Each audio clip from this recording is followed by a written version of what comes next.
بسم اللہ الرحمن الرحیم۔ السلام علیکم ناظرین، آج نومبر کی 14 ہے اور سن ہے 2025۔ آج کی اس تاریخ میں بہت ساری تبدیلیاں آ گئی۔ ہم سنا کرتے تھے ہمیشہ سے کہ سعادت حسن منٹو کا نیا آئین، نیو کانسٹیٹیوشن کے نام سے، کہ وہ نیا آئین جب آنے والا تھا تو انہوں نے ایک بہت کیفیت بتائی تھی کہ کس طرح سے ایک منگو جو ٹانگے والا ہے وہ کس طرح سے اپنی امیدیں باندھتا ہے۔ وہ سمجھتا ہے نظام تبدیل ہو جائے گا اور جس دن آئین کا نفاذ ہوگا اس دن ہر چیز اور ہر حالت جو ہے وہ تبدیل نظر آئے گی۔ مگر منگو جب اٹھا اور اس نے دیکھا تو وہی کا وہی سسٹم تھا جو کہ پہلے سے چل رہا تھا، اس میں کوئی تبدیلی نہیں آئی تھی۔ تو 27ویں ترمیم کے آنے کے بعد بھی بظاہر کوئی تبدیلی نہیں آئی، مگر ایک بہت بڑی تبدیلی آ چکی ہے۔ یہ تبدیلی اچھی کہیں بری کہیں، اس کو ہم نظام کو ریورس کرنا کہیں یا نظام کے اوپر مزید گرفت مضبوط کہیں، اس کو ہم جمہوریت کے منافی کہیں یا اس کو ہم جمہوریت کے حق میں کہیں، اس کی بہت ساری توضیحات ہیں اور ہر طرف سے توضیحات جو ہیں وہ دی جا رہی ہیں۔ مگر جو اصل بات ہے وہ یہ ہے کہ وہ 27ویں ترمیم ہو چکی ہے جس کی بازگشت بہت دنوں سے سنائی دی جا رہی تھی، اس کے مقاصد سامنے آ چکے ہیں۔ اس میں کچھ حقائق سامنے رکھنے کی ضرورت ہے۔ ظاہر ہے کہ جو 27ویں ترمیم کے بہت سارے جس پہ جو کہ اعتراضات ہیں اس کے اوپر جو تنقید ہے وہ بنتی ہے، جس طرح سے یہ منظور ہوئی ہے، جو اس کے مقاصد ہیں، جس طرح سے ایگزیکٹو کی پاور آئے گی، پارلیمان کے نام کے اوپر ایگزیکٹو اپنے اختیارات کو استعمال کرے گی، جس کا اقتدار ہوگا وہی اس کو استعمال کر سکے گا۔ اسی طرح سے آپ دیکھیں کہ جو اس میں ایکسٹینشنز کا معاملہ ہے، اس کے اندر کل بھی ایک ایکٹ، آرمی ایکٹ میں تبدیلی کی گئی جس میں کہ CDF یعنی چیف آف ڈیفنس فورسز جو ہیں، جنرل عاصم منیر جو کہ فیلڈ مارشل بھی ہیں، جن کو اب کانسٹیٹیوشنل کور بھی ہے اور پوری دنیا کے اندر اب یہ ڈسکس کیا جا رہا ہے، ساری دنیا کے بڑے اخبار جس میں کہ نیو یارک ٹائم بھی ہے، جس میں فائنینشیل ٹائمز بھی ہے، جس میں گارجین بھی ہے، جس کے اندر جو ہے وہ عرب نیوز بھی ہے، وہ سب کے سب اس کو ایک ہی نظر سے دیکھ رہے ہیں، اور وہ یہ ہے کہ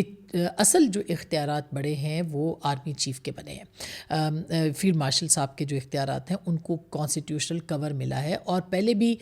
پاکستان کے اندر افواج پاکستان یا ان کے سربراہان جو ہے وہ انٹچیبل تھے، اب تو خیر کانسٹیٹیوشنل کور بھی دستیاب ہے۔ یہ لکھا جا رہا ہے، یہ کہا جا رہا ہے، یہ بولا جا رہا ہے۔ میں اس کے اوپر ظاہر ہے کہ ہمارے ریزرویشنز ہم بتا بھی رہے ہیں، کر بھی رہے ہیں، لیکن اس کو ایک اور اینگل سے بھی آج میں دیکھ رہی تھی اور میرے سامنے ایک پوری کہانی جو ہے وہ نظر آ گئی۔ اور وہ کہانی پہلے یہ کہ جسٹس منصور علی شاہ صاحب اور عطر من اللہ صاحب کا جو کل استعفیٰ آیا اس کے اوپر بھی میں بات کرتی ہوں، لیکن یہ جو کہانی ایکسٹینشن کی سامنے آ گئی یہ بہت دلچسپ ہے۔ اور میں آپ کو بتاؤں کہ اس کا آغاز عمران خان صاحب نے کیا تھا۔ پھر وہی بات ہوگی کہ آپ کہیں گے کہ عمران خان صاحب بیچ میں کیسے آ گئے، وہ تو جیل میں بند ہیں، لیکن یہ سب جو خاکہ تھا، یہ سب کا سب خاکہ جو ہے یہ اس پورے پرانے نظام کا حصہ ہے جو کہ عمران خان صاحب کے لیے ترتیب دیا گیا تھا، اور پھر عمران خان صاحب اس کو ترتیب دے رہے تھے اور آگے اس کو بڑھا رہے تھے۔ پہلے تو وہ پروجیکٹ جو کہ لانچ کیا گیا جس میں کہ جج، جرنیل اور جرنلسٹ جو تھے وہ منتخب کر کے لگائے گئے، رکھے گئے، ان کی ڈیوٹیاں لگائی گئیں، ان کو انڈیپینڈنٹ جرنلسٹ کو ملائن کیا گیا، انڈیپینڈنٹ ججز کو جو ہے ان کی کردار کشی کی گئی، انڈیپینڈنٹ جرنیل جو تھے، ویسے تو پتہ نہیں انڈیپینڈنٹ اس میں مجھے کوئی نظر نہیں آتے، مگر ان کی کردار کشی بھی ہوئی سسٹم کے اندر سے، لیکن یا ان کا وہ سامنے چونکہ خبریں نہیں آتی اس لیے ہم نہیں دیکھ پاتے، تو ایک پورا نظام سلیقے کے ساتھ جو ہے وہ اٹھا کے اس کو ترتیب دیا گیا اور اس کو بنایا گیا۔ سیشن کورٹ سے لے کے ہائی کورٹ کے جج، ہائی کورٹ سے لے کے سپریم کورٹ کے جج، مین جج جن کے پاس مقدمات جاتے تھے وہ جج، یہ سب کی سب جو تھی وہ ایک تشتری کے اندر چیزیں سجا کے جو ہے وہ نظام کو پیش کی گئی، اور اس نظام کے اوپر جو جس کے اوپر پہرے دار تھا وہ اس کو عمران خان صاحب کو اس کا پہرے دار بٹھا دیا گیا، وہ ایک فیس اس نظام کا بن گئے، اور اس نظام کے پروجیکشن کے لیے ان کو جس طرح سے چیزوں کو آگے چلانا تھا اس میں شاید ظاہر ہے جو پولیٹیکل وزڈم ہوتی ہے وہ نہ اس سیٹ اپ کے پاس تھی، نہ عمران خان صاحب کے پاس تھی، لہٰذا وہ پولیٹیکلی چیزوں کو ایروڈ کرتے چلے گئے، وہ کانسٹیٹیوشنلی چیزوں کو استعمال نہیں کر سکے۔ قاضی فائز عیسیٰ کو ہٹانا ہو یا پھر میڈیا کے ساتھ لڑائی ہو، یعنی اس وقت بھی اگر آپ دیکھیں کہ عمران خان صاحب کے سمپتھائزرز کیوں کم ہیں، کیونکہ ان کی جو پالیسی ہے ان کی جماعت کی وہ یہ ہے کہ وہ کردار کشی کرے۔ اس میں جو انہوں نے یوٹیوبر رکھے ہوئے ہیں یا انہوں نے جو بھی اس میں بھرتی کیے ہوئے ہیں، جو صحافی کافی نما بھرتی کیے ہوئے ہیں، وہ سب کے سب جو ہیں وہ کردار کشی کرتے نظر آتے ہیں، اور وہ انہوں نے ایک خوف کا نظام جو ہے وہ پیدا کیا، اور وہی خوف کا نظام جو ہے وہ عمران خان صاحب کی جڑوں میں بیٹھ گیا۔ میں یہ نہیں کہتی کہ خوف کا نظام اب نہیں ہے، میں یہ نہیں کہتی کہ آزادی اظہار اس وقت موجود ہے، میں یہ نہیں کہتی کہ جو سسٹم ہے وہ بہت اچھا کام کر رہا ہے، لیکن میں آپ کو صرف ایک بیک گراؤنڈ کے طور پر کچھ چیزیں ضرور یاد دلانا چاہتی ہوں جس کی بنیاد کے اوپر اس وقت جو معاملات ہیں وہ یہاں تک پہنچے، اور آگے پتہ نہیں کہاں تک پہنچیں گے، اس کا کسی کو کوئی بھی اندازہ نہیں ہے۔ لہٰذا عمران خان صاحب جو تھے، ایک فائل جس کو میں بار بار کہتی ہوں 15 سال کی تھی یا 20 سال کی تھی، وہ آئے گا، اس کو لگایا جائے گا، وہ ان کو منتخب کرائے گا، پھر اگلا سیٹ اپ بنایا جائے گا، اور پتہ نہیں 5000 لوگوں کی لسٹ ہے جن کو کہ ختم کرنا تھا۔ یہ سب کچھ چیزیں آن دا ریکارڈ ہیں۔ فیصل وابڈا ہمارے بھائی آج بھی موجود ہیں، انہوں نے ٹی وی کے اوپر بتایا کہ 5000 لوگوں کی فہرستیں تیار کر دی گئی ہیں، اگر ختم ہو جائے تو چیزیں جو ہیں وہ بہتر ہو جائیں گی پاکستان کے اندر۔ لیکن آپ نے دیکھا کہ اگر ان میں سے 2000 لوگوں کو بھی جو ہے وہ چھیڑا گیا یا 200 لوگوں کو بھی چھیڑا گیا تو نظام ٹھیک نہیں ہوا بلکہ اور زیادہ خراب ہو گیا، اور آج بھی اس میں چھپی ہوئی ہیں چیزیں اس کے آج کے سسٹم کے لیے، کہ اگر اسی طرح سے چیزوں کو بنایا جاتا رہے گا اور آپ اظہار آزادی رائے پہ بھی قدغنے لگائیں گے، اگر آپ آزاد اور انڈیپینڈنٹ لوگوں کی آوازوں کو بند کرنا شروع کریں گے جن کا کوئی ایجنڈا نہیں ہے، اور جو ایجنڈے کے بغیر بات کرتے ہیں، جج ہوں، جرنیل ہوں، جرنلسٹ ہوں، تو پھر چیزیں جو ہیں وہ خراب ہوں گی، وہ ٹھیک نہیں ہوں گی۔ تو عمران خان صاحب جو ہیں ان کی ایک ویڈیو آج بھی ان کی بہت سارے انٹرویوز موجود ہیں۔ انہوں نے کامران خان صاحب کو جب وہ وزیر اعظم تھے، انہوں نے تاحیات جنرل باجوہ کو ایکسٹینشن دینے کی بھی بات کی، انہوں نے ان کے انٹرویو میں یہ بات بتائی، وہ ہم آپ کو سنائے دیتے ہیں۔ صاف الفاظ میں آپ یہ کہہ رہے ہیں کہ اس وقت تک جنرل باجوہ کنٹینیو کریں army chief, is that right? ملک ایکسٹراڈنری سرکمسٹانسز کا سامنا کر رہا ہے، ملک کے حالات جس طرح کہتا ہے اور کمپاؤنڈ ہو گئے ہیں یہ سیلاب سے۔ صرف یہی نہیں، عامر متین صاحب کے انٹرویو کے اندر بھی انہوں نے بات کی، جیسا کہ آپ نے سنا، وہاں پہ بھی انہوں نے اسی طرح کی بات کی کہ ایکسٹینشن جو ہے لائف ٹائم ایکسٹینشن وہ بھی دے سکتے تھے۔ ایک طرف آپ ان کو انڈیفینٹ ایکسٹینشن، غیر مہینہ مدت تک توسیع کی آفر بھی کر رہے تھے۔ میں نے کہا میں یہ سن نہیں رہا ہوں کہ یا ایکسٹینشن کی بات ہو رہی ہے یا آرمی چیف کی بات ہو رہی ہے، میں نے کہا اگر آپ یہ آپ کو آفر کریں تو ہم بھی آپ کو آفر کر دیتے ہیں۔ یعنی اپنے اقتدار کو بچانے کے لیے وہ جنرل باجوہ کو life time for ever extension دینے کے لیے تیار تھے، اور اس کا اظہار اس وقت کے ڈی جی ISI ندیم انجم صاحب نے بھی کیا، اور انہوں نے جو پہلی اور ایک ہی پریس کانفرنس کسی ڈی جی ISI نے کی ہے، انہوں نے اس وقت بڑی دلیری کے ساتھ یہ بات بھی کی، وہ ہم آپ کو دکھاتے ہیں، ذرا وہ بھی سنیے گا۔ مدت ملازمت میں غیر مہینہ مدت کی توسیع کی پیشکش بھی کی گئی، میرے سامنے کی گئی، یہ بہت پرکشش پیشکش تھی۔ تو عمران خان صاحب اصل میں اس پورے سسٹم کو بچانا چاہتے تھے، اور اس کے لیے وہ یہاں تک آ گئے کہ جن کو وہ کہتے تھے کہ وہ جانور ہیں، نیوٹرل تو جانور ہوتا ہے، ان کو انہوں نے آخر وقت میں اپنے ساتھ ملانے کی بھرپور کوشش کی، اور یہ کہا کہ آپ کو میں تاحیات ایکسٹینشن دینے کے لیے تیار ہوں۔ میں یہ دیکھ رہی تھی کہ ظاہر ہے کہ یہ کوئی بہت اچھی رائے نہیں ہوتی کہ آپ کہیں کہ توسیع دینا، انہوں نے کہا بھی کہ میں توسیع نہیں دینا چاہتا تھا مگر میں نے دی، اور پھر اس کے بعد اب اگر آپ دیکھیں کہ اس وقت سسٹم کے اندر کیا معاملات ہیں، تو وہ جو خواہش عمران خان صاحب کی جنرل باجوہ کو ایکسٹینشن دینے کی تھی، وہ خواہش اب ایک حقیقت کی صورت میں، وہ خواب جو تھا وہ ایک حقیقت کی اور تعبیر کی صورت میں جنرل عاصم منیر صاحب کے ہاتھ میں آیا۔ تاحیات ہم نہیں کہہ سکتے کہ ان کو وہ CDF بن گئے، مگر کل ان کا جو نوٹیفیکیشن آیا وہ 5 برس کے لیے ہے، اور 5 برس جب پورے ہوں گے 2029 میں، تو یہ یعنی 25 سے 30 تک ان کے یہ ہوں گے، اس دوران الیکشن بھی آ چکا ہوگا، اور ہو سکتا ہے کہ یہی حکومت منتخب ہو کے آ جائے، اور پھر 5 سال کی اور ایکسٹینشن جو کہ وزیر مل سکتی ہے۔ تو کہنے کا مقصد یہ ہے کہ یہ سارا نظام جو تھا، اس کی جو ہم بار بار فائل کی بات کرتے ہیں، وہ فائل یہاں اب نصیب کا عمل دخل ہے یا قسمت کا کھیل ہے یا پھر یہ کہ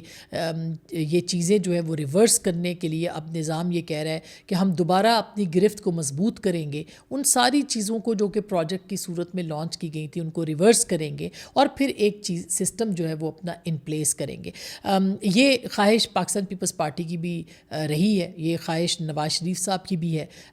کہ جو انڈو کرنے کی بات کرتے تھے کہ سسٹم کو انڈو کیا جائے, اور یہ کہیں نہ کہیں یہ خواہش جو ہے وہ اسٹیبلشمنٹ کی بھی ہے, اس اسٹیبلشمنٹ کی جو کہ جنرل باجوہ جاتے جاتے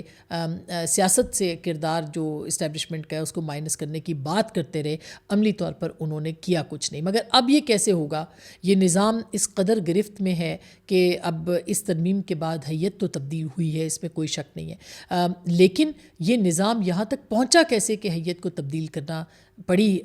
اس کی حیت تبدیل کرنا پڑی, اس پہ غور کرنا جو ہے وہ بہت ضروری ہے. مثلاً ججوں کے حساب سے کل منصور علی شاہ صاحب اور اطہر من اللہ صاحب جنہوں نے استعفے دیے, مجھے ذاتی طور پر اطہر من اللہ صاحب سے ہماری بہت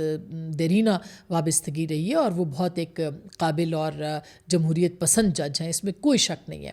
ان کے اوپر اعتراضات بہت ہوتے رہے کہ وہ عمران خان صاحب کے زمانے میں کیوں خاموش رہے, انہوں نے بہت ساری ججمنٹس اچھی بھی دی ہیں, اس دوران بھی دی ہیں, دلیری والی دی ہیں. ان کے اوپر یہ اعتراض ہوتا رہا ہے کہ شوکت عزیز صدیقی کو جب نکالا جا رہا تھا وہ کیوں خاموش رہے, ان پہ یہ اعتراض ہے کہ اس رات جب عدالتیں انہوں نے کیوں کھولی جب عمران خان صاحب عدم اعتماد کے اس کے اندر تھے, معاملے کے اندر تھے, اور شاید کوئی آرمی چیف کو نکالنا چاہتے تھے, اس وقت انہوں نے, یہ اعتراض ان کے اوپر موجود ہے. لیکن اگر دیکھا جائے تو ان کا اپنا ایک جو جوڈیشل موومنٹ اور اس کے بعد کا کردار ہے وہ ایک بطور جج زیادہ یعنی اکثریتی فیصلے ان کے بے حد جو ہیں وہ سراہے جاتے رہے ہیں. اسی طرح سے منصور علی شاہ صاحب ایک بہت قابل جج, بہت اچھا, ان کا کوئی ان کے اوپر ایک طویل عرصے تک کوئی پولیٹیکل ان کے اوپر اعتراض نہیں ہوا, کسی سیاسی وابستگی کا اعتراض نہیں ہوا. اور جاتے جاتے جو کہانی تھی وہ 26ویں ترمیم سے پہلے وہ کیا تھی, وہ میں آپ کو بلاول صاحب کیا کہہ رہے ہیں وہ ذرا ان کی زبانی سنیے. They didn't actually come to me first. The law minister went to the courts and informed the judges کہ ہم judicial reform لے کر آئیں گے. When the judges were informed کہ judicial reform ہونے والا ہے تو پھر حکومت کے خلاف یہ ریزرو سیٹ کا فیصلہ آیا اور حکومت کا نمبرز کم کیے گئے. تو this was a direct interference in the process of judicial reforms. This is if you're a political actor, you will see this event as okay, ہم نے good faith میں آپ سے پہلے انگیج کیا, یہاں تک کہ ہم نے اپنے اتحادیوں سے, اور اپوزیشن تو دور کی بات ہے, اس طریقے سے انگیج نہیں کیا ہے. So after that decision, I think it became absolutely clear that as in the past, the judiciary as an institution, despite having, as I've said time and time again, some of the most sort of credible and able individuals is part of that institution at the moment, when it comes to the power of that institution, then they all coalesce around the fact that power should remain within the institution. Whether it is about the domain, whether it is about judicial reform, at the end of the day, the constitution doesn't matter, democracy doesn't matter, parliament doesn't matter. What matters is کہ انہوں نے یہ ہونے نہیں دینا. تو ایک یہ جو لڑائی تھی, جو کنفرنٹریشن تھی, جو محاذرائی تھی, یہ دراصل 26ویں ترمیم سے پہلے اس کا آغاز ہوا. اور وہ کیوں ہوا 26ویں ترمیم کا آغاز؟ کیونکہ اس سسٹم میں سے جو پروجیکٹ کے جج تھے ان کو نکالنے کا